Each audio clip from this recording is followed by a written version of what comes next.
Thank you. Thank you.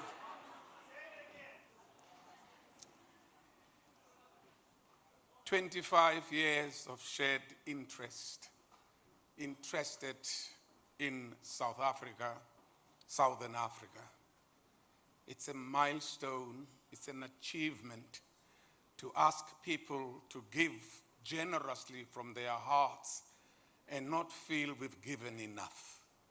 Let's move to something else. Their commitment to my country and Southern Africa is exemplary to their commitment to humanity and Ubuntu. 25 years of our democracy in South Africa, we look back and we ask ourselves, when you look at this postcard called South Africa's 25 years of democracy, do you see yourself? When you look at the South African democracy, you ask, what has been the benefit? I only speak as a storyteller. I only listen to the individual. That story impresses me more than the general noise of a nation and a people. I am 75 years old and I'm a fan of Advocate Thuli Madonsela. I am truly a fan of this wonderful woman who sent a message that he wants to see the president on Wednesday at 12. And the president said, "You cannot call me, I'm the president." And she sent another letter saying, "If you are not here at 12, I will subpoena you to come here." And then the president said, "No, your institution falls under the government." And this wonderful woman said, "Read the Constitution carefully." And that president is no longer the president of the Republic of South Africa.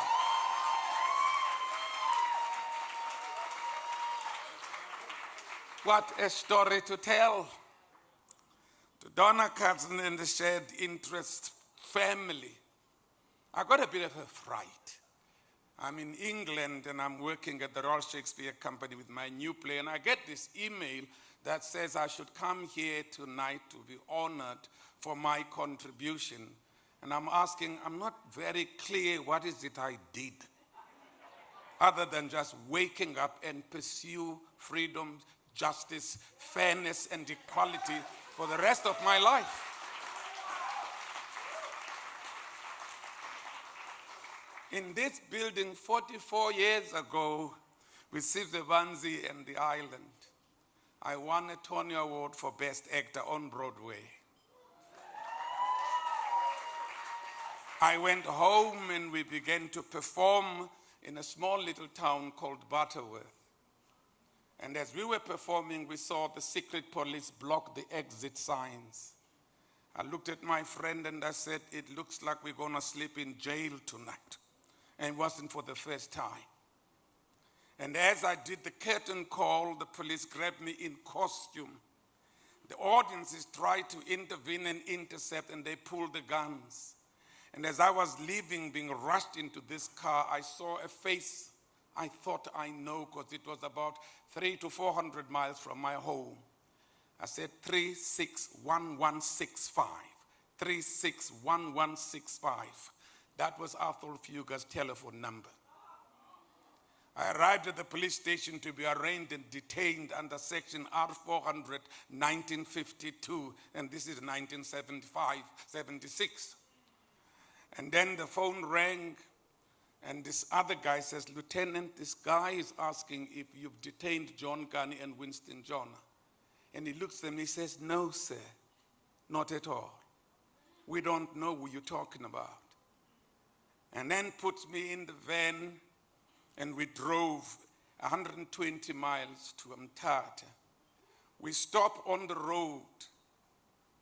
There are two white people sitting behind. I keep saying to this guy, "I'm not going to run, remove the gun on my ribs. This bloody thing might go off."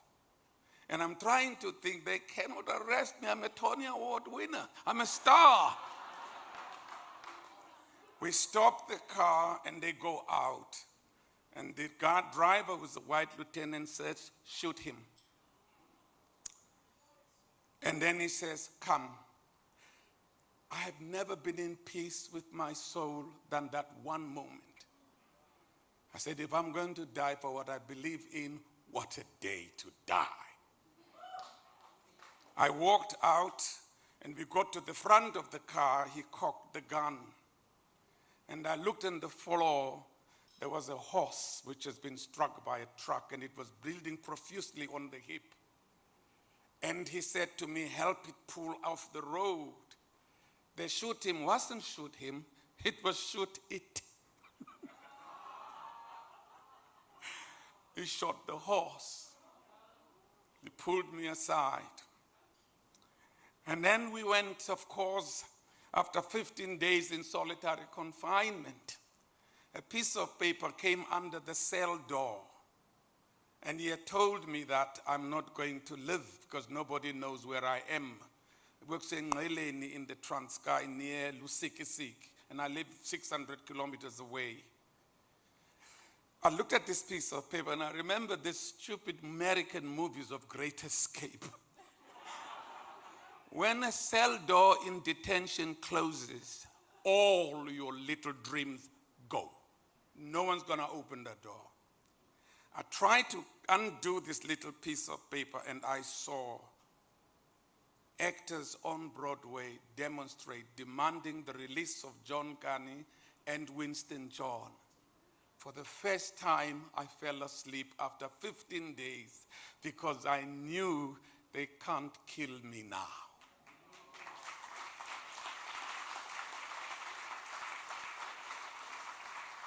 I continued I'm just a storyteller, Felicia. I just listen to people's stories and I tell them. It's exactly the way I see and hear them. And in 1982, and I'm sitting in my house and Percy Koboza phones me. He says, Thursday, stay away from your house. You're on the list of people to be assassinated. I said, I'm not moving and tell me who else is on the list. He said, John, you got to move.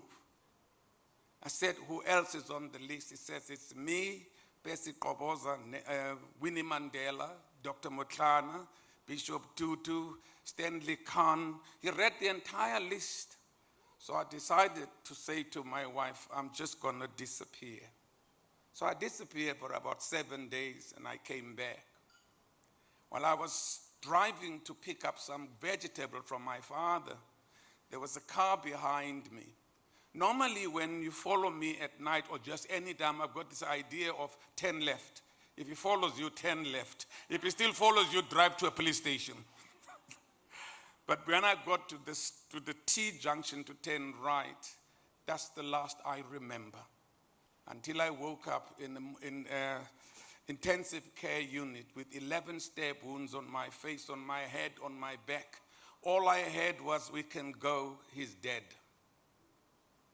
And there was a moment in the stabbing and the hitting and the shattering, and I just said, I got to talk to God. I got work to do. You can't take me now.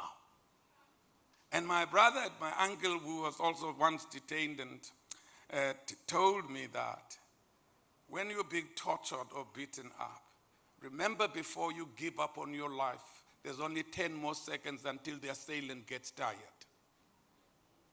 And it is in that 10 seconds, if you could hold on, you will live. And I counted my 10 at 9 as I heard them leave. My wife took me immediately and called a friend in a car. I was about 300 meters from the Doranginza hospital, but she had a brain wave that, no, I'll take him 30 kilometers to a colored community hospital. We arrived there and the nurses are screaming like, oh, it's John Kani, my God, it's John Kani.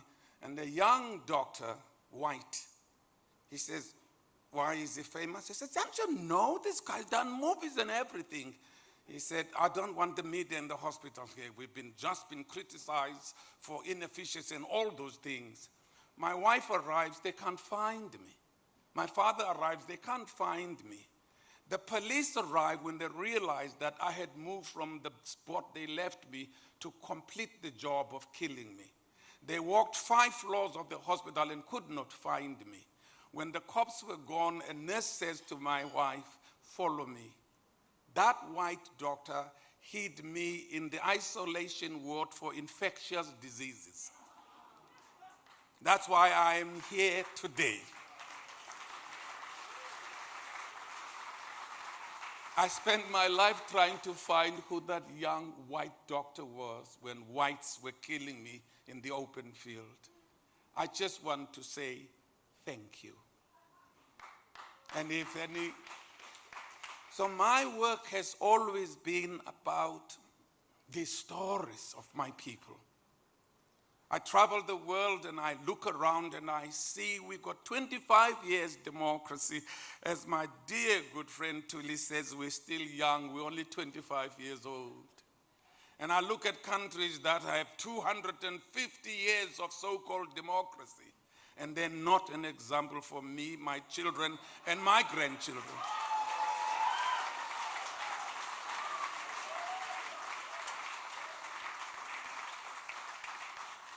The issue is, as citizens, as people, how do we relegate and hand over our rights of being citizens to a group of people who never went to any college to be politicians? How do we trust that these people will be speaking on our behalf with their interests and our interests in them? How do we really trust that we could step back and only assemble ourselves during the primaries leading to elections, and suddenly we talk politics, and for the rest of the 4 years or 5 years, we get on with our business of not knowing what's going on? And that is why I believe that each and every individual is a member of government of their own lives and their own people.